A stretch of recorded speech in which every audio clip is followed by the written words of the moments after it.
로마서 12장과 13장은 떼놓을 수 없는 이어지는 귀한 교훈의 말씀이 담겨 있어요.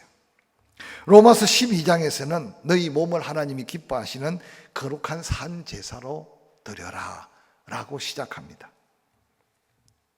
뿐만 아니라 이 세대를 본받지 말고 하나님이 기뻐하시는 뜻이 무엇인지를 분별하되 주어진 은사대로 하나님께 사명 따라 살 것을 권면합니다.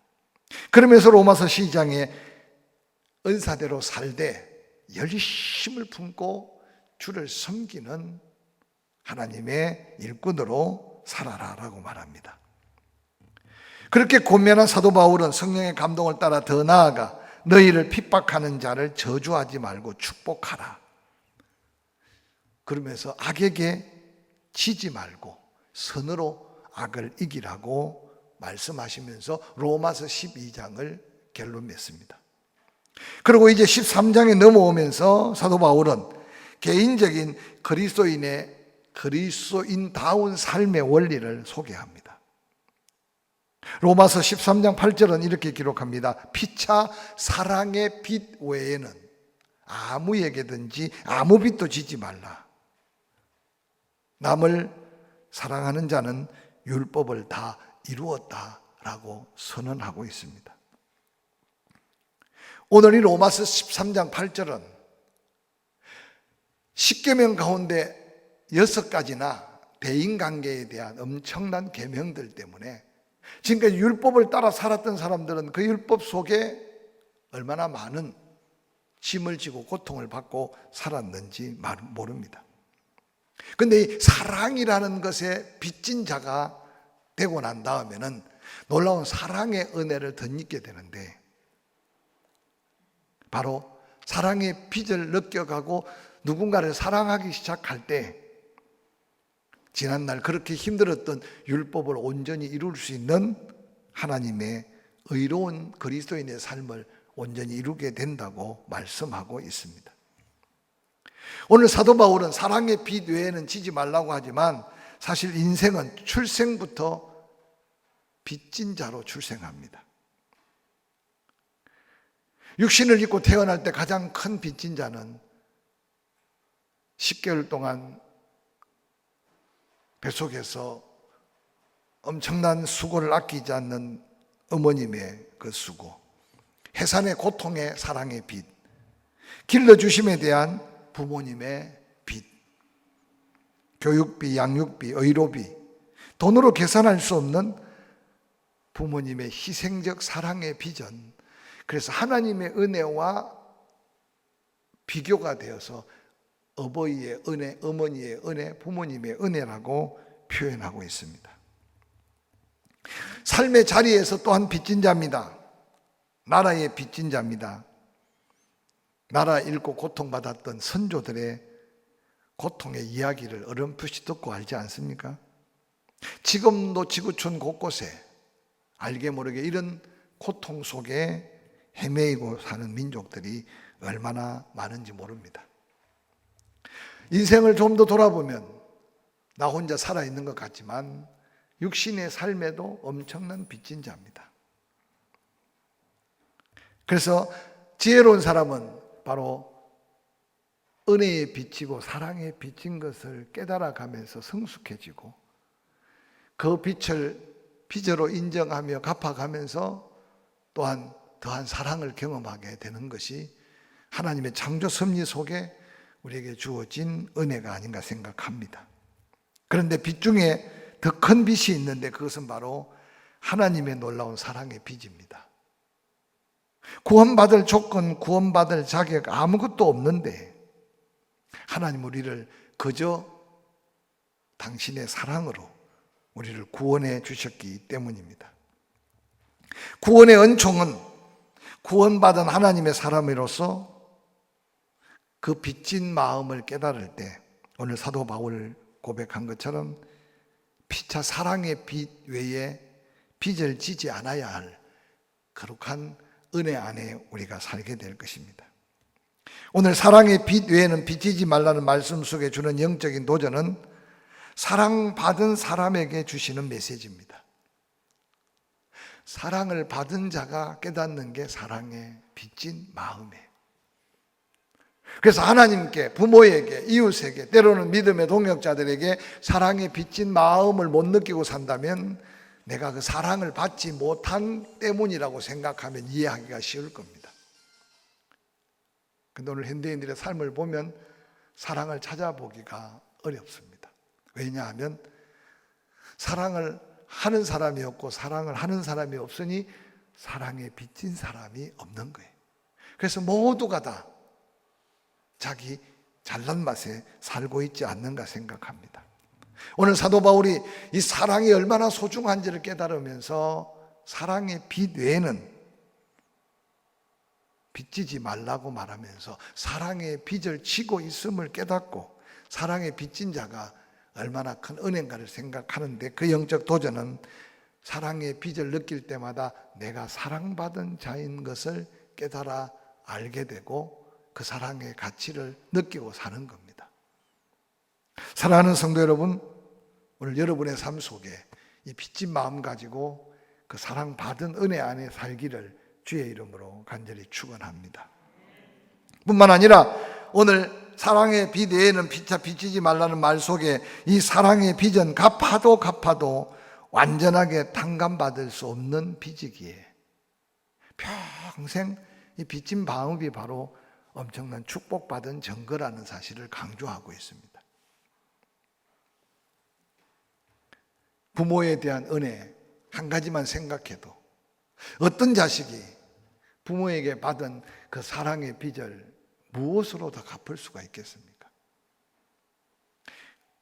그래서 옛날에 우리의 믿음에 앞선 사람들은 그렇게 고백합니다. 부모가 돌아가셔야 효도가 뭔지를 안다라고 말합니다. 제가 아는 어떤 분은 아마 자라날 때 그 엄마에게 속을 무척 썩였던 것 같아요.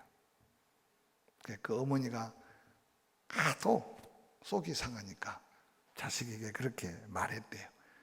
너도 다음에 네 같은 자식 낳아가지고 한번 당해봐라. 근데 그 소리가 그냥 속을 썩이는 아들 입장에는 예사였는데, 어느 날 세월이 지나고 부모가 돌아가시고 정말 자식을 낳았는데 그 자식 하나가 그렇게 속을 썩였대. 그때마다 그 어머니가 아픈 마음으로 외쳤던 그 말이 계속 기억에 남아서 뒤늦게 회개했대. 그러면서 다시 대물림하지 않기 위해서 또 그 딸에게 너도 네 같은 자식 낳아가지고 속 썩어봐라, 그 말을 할 수가 없더래. 그래서 하나님 앞에 그 사랑을 깨닫지 못하고 그때 회개하지 못했음을 회개하고 지금은 그 딸이 얼마나 지극정성으로 효도하는 딸이 되었는지 몰라요.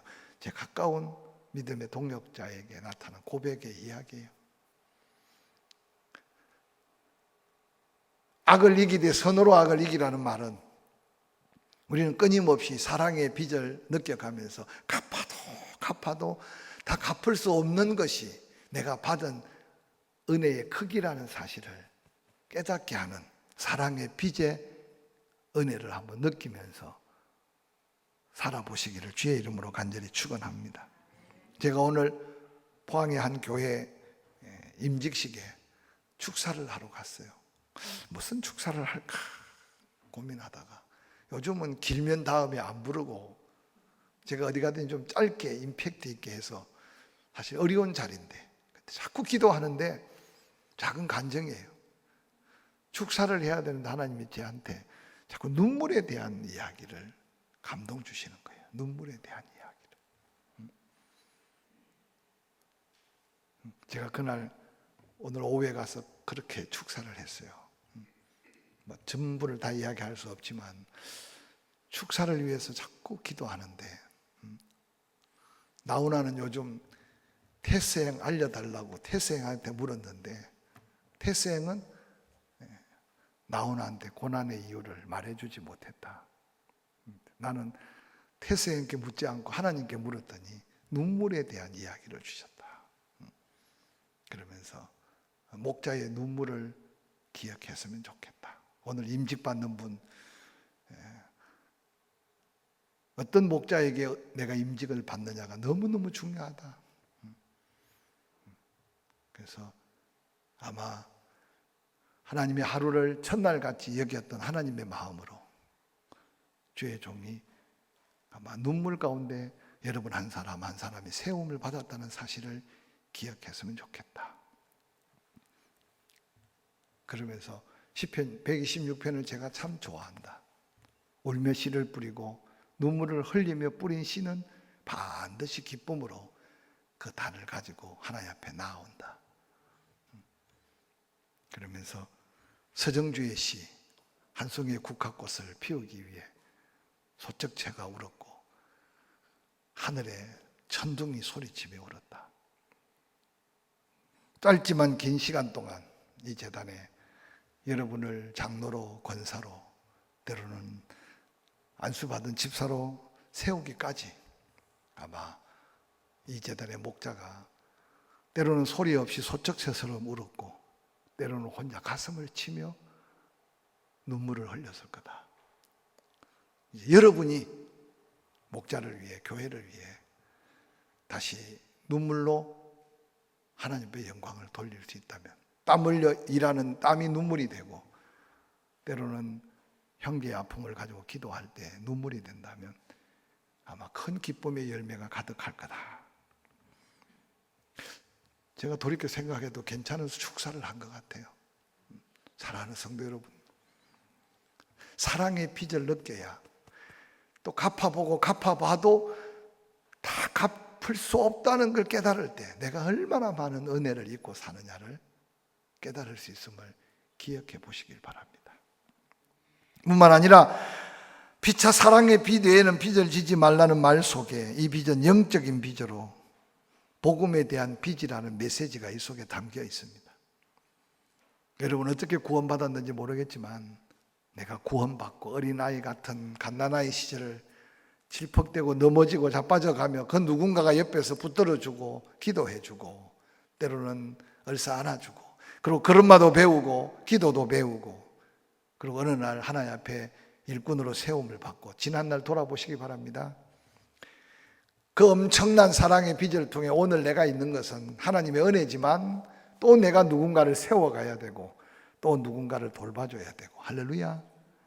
전도뿐만 아니라 섬김의 아름다운 빚을 내가 지고 있다는 걸 깨달아야 우리가 더 아름다운 사랑의 삶을 살 수 있을 겁니다.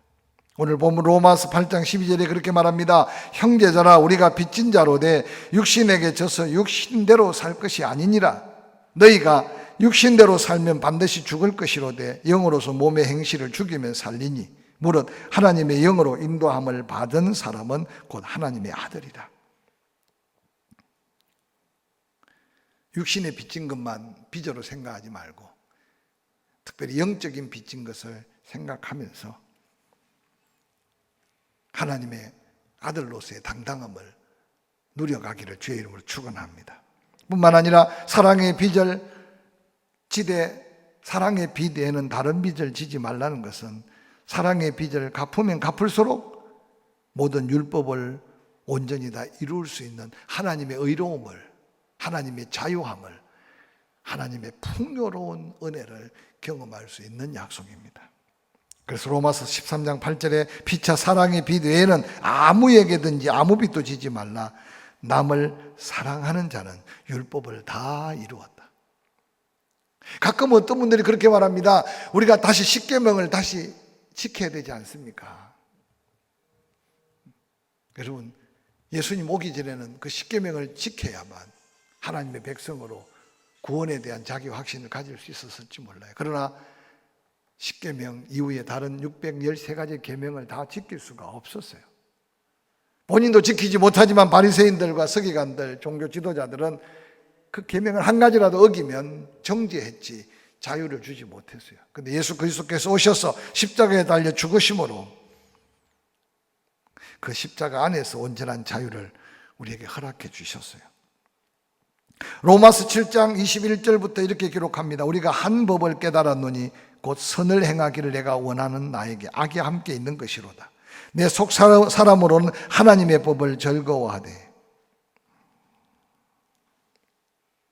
나의 지체 속에 다른 한 법이 내 마음의 법과 싸워 내 지체 속에 있는 죄의 법으로 나를 사로잡는 것을 보도다.